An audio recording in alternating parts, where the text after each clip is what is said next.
1974 में इंदिरा गांधी ने डिसाइड किया कि हमें क्या बनाना है, परमाणु बम बनाना है। कब डिसाइड किया इन्होंने? 1974 में। बट उस समय हम लोग उतना डेवलप नहीं थे, तो हम लोग यहां पर मई 1974 परमाणु बम का परीक्षण करने के लिए सोचे। लेकिन 1974 में हम लोग उतना डेवलप नहीं थे। 1974 में हम लोग के यहाँ मोटरसाइकिल नहीं थी बढ़िया, राजदूत उष्टू टाइप का थी सब। वहां फ्रीडम तो इधर आया है यार, 1974 में फ्रीडम कहां था? यमहा वगैरह था। यहां पर इन्होंने पोखरण में परमाणु परीक्षण किया, लेकिन गलती से वो उतना सक्सेस नहीं हुआ जितना होना चाहिए था। उस परीक्षण का जो नाम था, उसका नाम था स्माइलिंग बुद्धा। क्या नाम था? स्माइलिंग बुद्धा। तो हो गया बात वही, भड़कइबो किए लोग, फूस दे करके रह गया, पकड़ा गए हम लोग। अब अमेरिका हम लोग पे दबाव बना दिया। अमेरिका ने एक नियम बना दिया, सीटीबीटी और CTBT, comprehensive test ban treaty. कोई भी व्यक्ति परमाणु बम का परीक्षण नहीं कर सकता है, और बैन लगा दिया। ना आपको जल पे परीक्षण करने देंगे, ना थल पर परीक्षण करने देंगे, ना हवा में परीक्षण करने देंगे, पूरा बैन लगा दिया। और एनएसजी बना दिया, national supplier group, nuclear supplier group, कि कोई भी देश भारत को मतलब यूरेनियम नहीं देगा। तो हम लोग पास यूरेनियम नहीं था, चोरी छुपे हम लोग यूरेनियम मंगाते भी तो सीटीबीटी था, परीक्षण करने नहीं देगा। भारत ना एनएसजी को माना है, ना सीटीबीटी को माना है। और एनपीटी लगा दिया, न्यूक्लियर नॉन प्रोफिलरेशन ट्रीटी, नाभिकीय अप्रसार संधि, की कोई भी देश दूसरे देश को मतलब टेक्नोलॉजी नहीं बेचेगा कि परमाणु बम बनता कैसे। मतलब साला चोट्टा चारों ओर से घेर दिया। कभी कभी गरिया देते हैं यार, क्या हम मशीन थोड़े हैं कि जो सेट कर दिए वही बोलेंगे। देश पे बात आती है तो हम सब भुला जाते हैं। तू दोस्त है, ट्रंप है कि बाइडेन है, सोच रहा बाहर में जा, तू कोनो चीज हो। या पहले हमको मतलब तुम बनाओ परमाणु बम, कोई दिक्कत नहीं, हम लोग दिवाली वाला धुकधुकुआ बनाएंगे। मतलब एनपीटी क्या कहता है? न्यूक्लियर नॉन प्रोफिलरेशन ट्रीटी, नाभिकीय अप्रसार संधि, कि कोई देश दूसरे देश को परमाणु टेक्नोलॉजी नहीं देगा। एनएसजी, कोई देश मतलब बिना परमिशन, एनएसजी के बिना मीटिंग के मतलब यूरेनियम सप्लाई नहीं करेगा। और यूरेनियम उसी को सप्लाई करेगा जिसने सीटीबीटी पर साइन किया कि हम परमाणु बम का परीक्षण नहीं करेंगे। जी भाई साहब, परीक्षा माने बम बना के क्या कर लेंगे? मान के चलिए हमारे पास टेक्नोलॉजी आ गया, ठीक है, और एनएसजी से हम सप्लाई करके यूरेनियम भी ले लिए। एनपीटी कहता है बम परीक्षण नहीं करने देंगे। तो भाई बना के रखने से थोड़े होता है, एक बार पटके उठके तब ना समझ में आएगा काम कर रहा है कि नहीं। पता चला बना के रख लिए, युद्ध में पटके तो धुआं दे के रह गया। तो एक बार परीक्षण मतलब चारों ओर से हम लोग को घेर दिया था। अब भारत वाले वैज्ञानिक भी तो मतलब है सब उसी हिसाब के ना। भारत वाले ने कहा कि एक काम कीजिए, एक समझ में नहीं आ रहा है, अमेरिका से कहिए तू हमारे यहाँ परमाणु बिजली घर लगाओ। तो इंदिरा गांधी थी ना, अमेरिका को फुसला दी, कही कि देखिए ना, गुजरात में हमारा तारापुर जगह है, वहां परमाणु बिजली घर लगाना है, उसमें बिजली बनेगा, लाइट बत्ती जलेगा, आप बिजली घर लगाइए। सुने हैं कि 300 करोड़ का खर्चा आता है, जबकि 200 करोड़ का खर्चा आता था। तो अमेरिका लपलपा गया कि अरे दादा, बिना मोलाई तो रेट बढ़ा दी है। अजब हाल है भाई, महिला मोलाई ना करे, ऐसा हो सकता है? महिला को कोनो सामान फ्री में कहेंगे तो कहेगी 2 गो दे दो। तो अमेरिका ने सहयोग कर दिया, हाँ हम पूरा परमाणु बिजली घर बना देंगे, बिजली बनेगा, आपके यहाँ भुकभुकवा लाइट जलेगा एकदम। तारापुर में 1972 में बिजली घर लगा दिया। अब बिजली घर चलेगा कैसे? इंदिरा गांधी का हमें यहाँ यूरेनियम नहीं है, एक काम कीजिए, जो बिजली घर लगा है ना उखाड़ के ले जाइए, अपना ठेका कैंसिल का। अरे पगली कही के तो पैसा दे, तो पैसा कौन ची का, ये तू कौन सी तू बनी ले एनएसजी कि हम यूरेनियम नहीं देंगे, का चाह तुमको दे देंगे, कोई दिक्कत नहीं। अब वो यूरेनियम लिया था हमें बिजली घर में भड़काने के लिए। अरे भैया तू ले आओ ना, हम लोग ने डिसाइड करेंगे इसको भड़काना किधर है। इधर आया 1972 में तारापुर में, उधर तैयारी चल रही थी 1974 में। हम लोग ने उसमें से निकाल के इसमें भड़का दिया। बाद में पता चला गलती हो गया, अमेरिका होशियार निकला, जो यूरेनियम बिजली घर में लगता है वो 20% इनरिच रहता है, अब परमाणु बम में 80% इनरिच चाहिए होता है। हमसे गलती हो गया, ससुरा जातो गया भातो ना मिला। भड़काइयो दिए, बदनामो हो गए लोग, और सब सतर्क हो गया, सब हरक गया। सब देहात में बोला जाता है ना, हरक गया सब। ले भाई, हम लोग को पता नहीं था कि हम लोग वो कच्चे मसाला पे भड़का दिए थे लोग। अब क्या हो, इस सब 75 को नियम लगा दिया, हम लोग को कोई देता ही नहीं था। तो बस अब भारत में वैज्ञानिक, इंदिरा गांधी ने प्रोग्राम को कैंसिल नहीं किया, कहा कि बनाइए। अब भारत में धीरे धीरे आगे गए, एक से एक वैज्ञानिक मिल गए सब। उसमें एक चिदम्बरम थे, बहुत मशहूर वैज्ञानिक, और उसके बाद मिल गए हमारे एपीजे अब्दुल कलाम, सोने पे सुहागा। इन्होंने परमाणु बम बनाने की पूरी तैयारी कर ली। अब तब तक लेकिन कोई भी प्रधानमंत्री डरे उन लोग को खुली छूटे नहीं देता था कि परमाणु भड़काइए, क्योंकि अगर फूस हो गया, देखिए भड़क के सक्सेस हो गया तो किसी के बाप की औकात नहीं फिर कुछ बोले। भड़का दीजिए उसको, उसके बाद कौन सी बोलता है, ले आओ रे, ले आओ तो कौन सी है नहीं। लेकिन अगर भड़काए और फूस कर गया तब तो पिटा जाएंगे। जापान पर परमाणु बम मार दिया था अमेरिका, जापान चुपचाप देख लिया था। जापान के पास परमाणु बम रहता ना, अरे बाप रे बाप, उनको तो दिखाया रहता जापान, वो मारा रहता ना जिसका कोई हद नहीं। मजबूरी हो गई थी। तो भारत के सामने यही रास्ता था कि भैया अगर भड़का दिए और अगर सक्सेस नहीं हुआ तो इस बार माफी मिलने वाला नहीं है, क्योंकि 1974 में एक बार माफ कर दिया था। लेकिन अटल बिहारी वाजपेयी का जब नेतृत्व आया प्रधानमंत्री का, तो अटल बिहारी वाजपेयी ने कह दिया था भैया कुछ भी हो जाए, कुछ भी हो जाए, हमारा देश रहना चाहिए। आज के नेता रियलिटी बताते हैं। अटल, हम और आप उस पीढ़ी में से हैं जिन्होंने एक साथ दो महापुरुष को अपने देश में देखा, राष्ट्रपति के रूप में एपीजे अब्दुल कलाम और प्रधानमंत्री के रूप में अटल बिहारी वाजपेयी। और यह सौभाग्य पृथ्वी पर अब किसी को नहीं मिलने वाला है, क्योंकि ये ऐसे लोग थे जिनका अपना परिवार बाल बच्चा कुछ नहीं, देश ही समझा मतलब देश है, मतलब देश है यहाँ पे, और कुछ नहीं। यहाँ पे गलवान में चीन घुसा है ना, छोटा अटल बिहारी वाजपेयी रहते तो बता रहे, तो दिखने में बुढ़ा थे अटल बिहारी वाजपेयी। यहाँ पे बड़े बड़े जवान लोग का छक्का छुड़ा देते थे बॉर्डर पे। उन्होंने खुला छूट दिया एपीजे अब्दुल कलाम को, कहा कि आपको हमारे परमिशन की जरूरत ही नहीं है, आपको जो करना है करिए, हमको नहीं, हमको बस परमाणु बम चाहिए, हमारी सरकार रहे चाहे सरकार गिर जाए। और रियलिटी में है, भारत में अटल बिहारी वाजपेयी अगर परमाणु परीक्षण न करते तो भारत पर अमेरिका सैंक्शन नहीं लगाया रहता और अटल बिहारी वाजपेयी की सरकार नहीं गिर जाती। लेकिन अगर वो अपनी सरकार को सोचते तो कोई भी शिक्षक मंच पर खड़ा होकर किसी प्रधानमंत्री का खुलेआम तारीफ नहीं कर सकता, वरना कितने प्रधानमंत्री आए, कितने गए, किसी के लिए शब्द नहीं निकलता है। तो इतिहास हमेशा याद रखिएगा, आपको न्यौछावर करना पड़ेगा। यहाँ पर ऐसे चमचागिरी करने से किसी का नाम लेता आदमी, लेकिन विरोधी भी जिनका नाम लेते हैं ऐसे महापुरुष थे अटल बिहारी वाजपेयी, एपीजे अब्दुल कलाम। कोई है जो गिरियाएगा? हाँ, उसे जो अपने बेचारा शर्मा जाएगा, किसको बोल रहे। उन्होंने खुला छूट दिया और कहा कि जो करना है करिए। एपीजे अब्दुल कलाम कहे ठीक है, लेकिन अमेरिका को पता चल गया कि सोचा एपीजे अब्दुल कलाम चल गया वहां, ये पक्का सफल कर देगा, तो उसने उसके ऊपर ना सैटेलाइट छोड़ दिया। अमेरिका से सैटेलाइट छोड़ा और भारत के ऊपर निगरानी करने के लिए। अब यही गलती कर दिया अमेरिका से सुना। एपीजे अब्दुल कलाम को फुसलाने के लिए नासा बुलाया, आइए ना, आइए नासा आइए। तो एपीजे अब्दुल कलाम चल गए और कहा कि देखिए देखिए कितना बड़ा बड़ा मशीन है नासा में। ऐसा ना इंडिया में है, टूटल फूटल स्टेबलाइजर रख ले रहता है, स्टेबलाइजर का नट उठ जाता है तो पिलास से दाब के करता है। कहा वहां वैज्ञानिक बने, यहाँ आइए, हम आपको नासा का हेड बना देंगे। यहाँ पर कहा कि ठीक है, हम नासा का हेड हम क्या करेंगे, हमारा कौन है, ना बाल बच्चा ना कुछ, एक को चीज है मेरे लिए, मेरा दुनिया में कुछ नहीं है, केवल और केवल मेरी भारत माँ है, आप वो भी छीन लेंगे हमसे, ऐसा थोड़े हो सकता है। उन्होंने कहा नहीं, और यहीं से चुरा उससे गलती हो गया। वहीं पर उन्होंने देख लिया था कि अमेरिका ने भारत के ऊपर क्या लगा रखा है, सैटेलाइट मॉनिटरिंग के लिए, और वहां पे उसने अमेरिका की सबसे बड़ी गलती हो गई। यहां आने के बाद उन्होंने बता दिया, देख भैया हम जो काम कर रहे हैं ना, सारा अमेरिका क्या कर रहा है, सैटेलाइट से देख रहा है। तो सब वैज्ञानिक का असर ले, भड़काने से पहले तैयारी करना पड़ता है 1.5-2 महीना की। अब क्या किया जाए, तो कहे कि देखो भाई, इस अमेरिका की जो सैटेलाइट जाता है ना, दोबारा घूम के आने में ना लगभग 1-1.5 घंटा का गैप हो जाता है। इसी बीच में जो करना है करो। कहा कि 1.5 घंटा में कौन सी करेंगे। तो अटल बिहारी वाजपेयी ने खुला छूट दिया था किसको, एपीजे अब्दुल कलाम। एपीजे अब्दुल कलाम ने कह दिया ना कि एक काम कीजिए, ऐलान कर दीजिए कि यहाँ मिलिट्री एक्सरसाइज होने जा रहा है, सेना यहाँ युद्ध अभ्यास करेगी, कैसे युद्ध लिया जाता है, एकदम ओरिजिनल युद्ध का मैदान।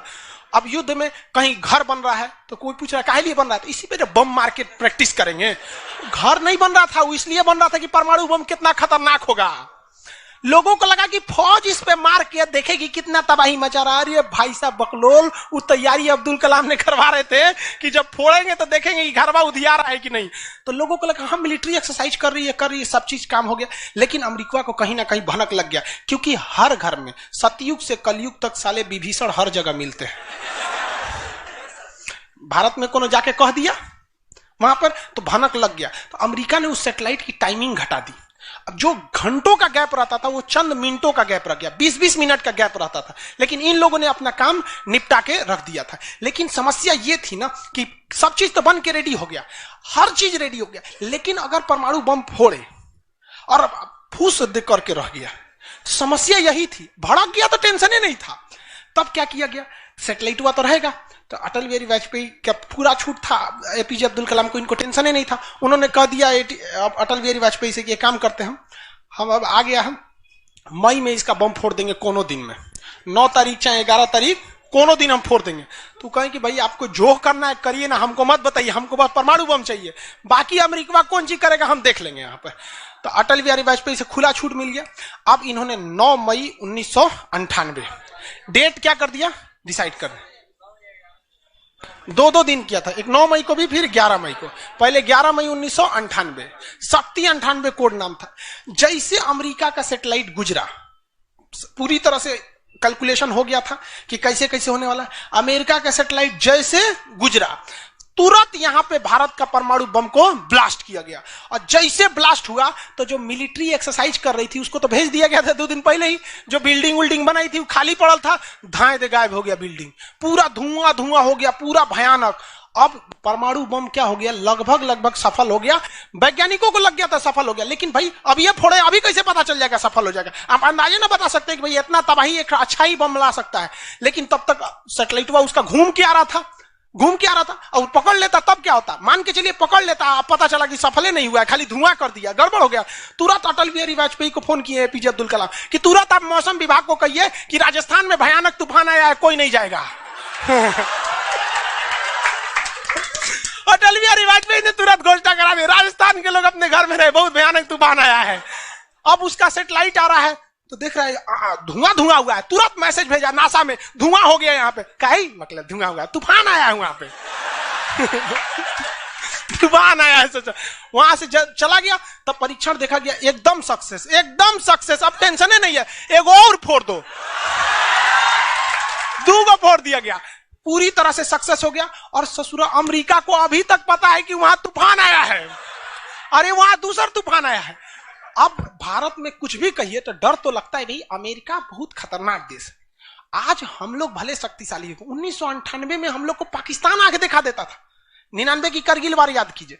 आज हम लोग बहुत आगे निकल गए, लेकिन उस समय बहुत पीछे थे हम लोग। अब डर तो था ही। अब भारत के प्रधानमंत्री सब राष्ट्रपति सुखपुकाइल थे, अमेरिका क्या करेगा, ओके पते नहीं। 9 तारीख बीत गया, 10 तारीख बीत गया, पता ही नहीं चला अमेरिका को। अटल बिहारी वाजपेयी अब्दुल कलाम से पूछे कि महाराज तो सोचा कुछ सुखबुगाइए नहीं रहा, तो ओकरा पते ना चलल है। एक काम करते हैं, आप धड़ल्ले से फोड़ देते हैं, क्या फायदा है हम। तो फिर 11 मई को 3 और फोड़ दिए, 2 गायब करके। जैसे परमाणु बम निकला धाम से फोड़े, पता ही नहीं चला दूसरा। लेकिन भाई धड़ाधड़ 5 फोड़ दीजिएगा तो पता चल जाएगा कि नहीं पता चल। ये डाउट हो गया पाकिस्तान को, जनते का है। हम लोग फोड़ रहे थे यहाँ पे, अब भूकंप आ रहा था यहाँ। फोन किया अमेरिका को कि बकलवा आंधी उंधी ना उठ लो, फोड़ दिया वो परमाणु बम।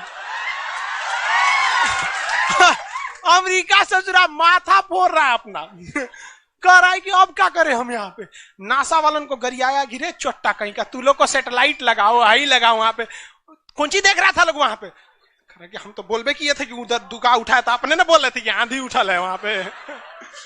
अमेरिका आग बबूला हो गया, और तुरंत अमेरिका का प्रतिक्रिया आया कि भारत को इसका बहुत भारी कीमत चुकानी पड़ेगी।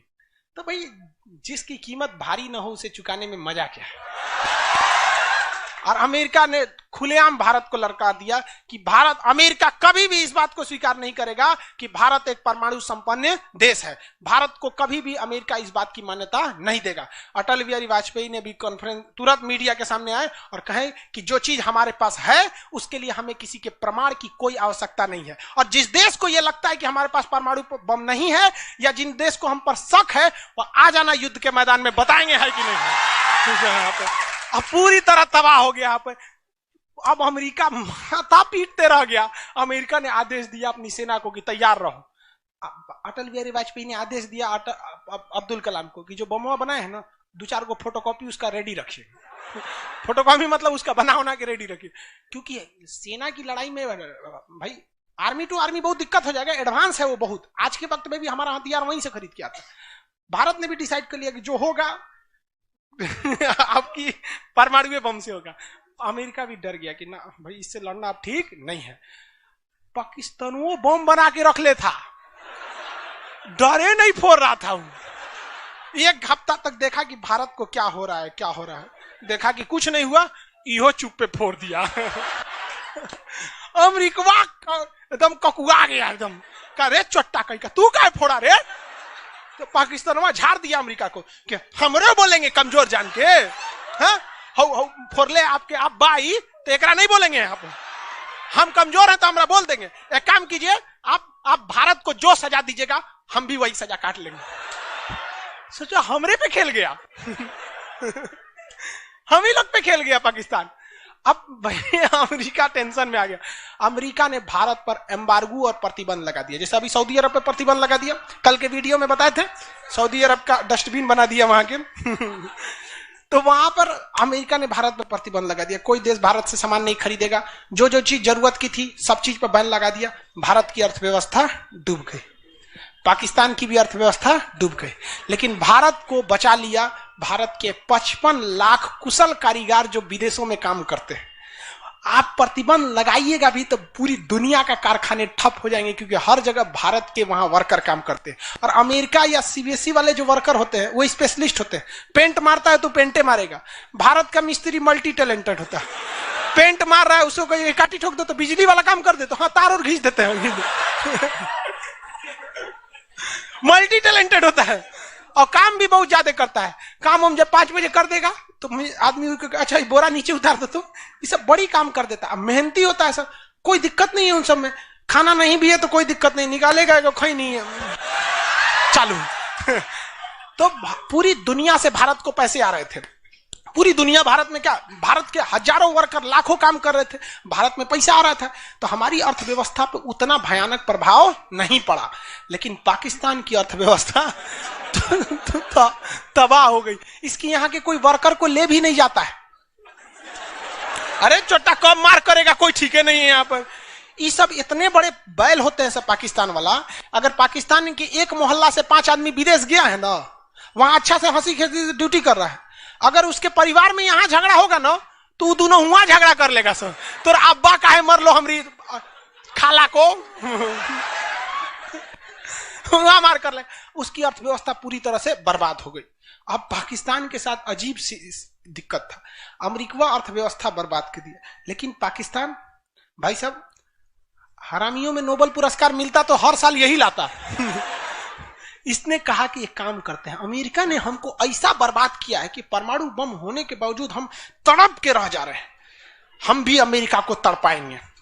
यह कहता है ना कि हम किसी से खरीद नहीं सकते हैं, व्यापार नहीं कर सकते, एक काम करते हैं हम परमाणु बमें बेचते हैं। ससुरा उत्तरी कोरिया को बेच दिया, किंग जोंग पगला को देखे उसका टेक्नोलॉजी पाकिस्तान दिया है, सद्दाम हुसैन को, ईरान को, सबको बेचने लगा कि सारा थ्योरी ले आके देखता था कि देखिए ऐसे ऐसे परमाणु बम बनता है, लीजिए 20 करोड़ दीजिए जाइए। अब अगला हिसाब 1 महीना तो काटेगा आदमी, अगला हिसाब देखे। अमेरिका कर रहा है पाकिस्तान में चोट्टा क्या कर रहा है, क्या कर रहा है, मरे हम भूखे मरे, आप प्रतिबंध हटा दीजिए नहीं तो हम इसको फेसबुक पे डाल देंगे।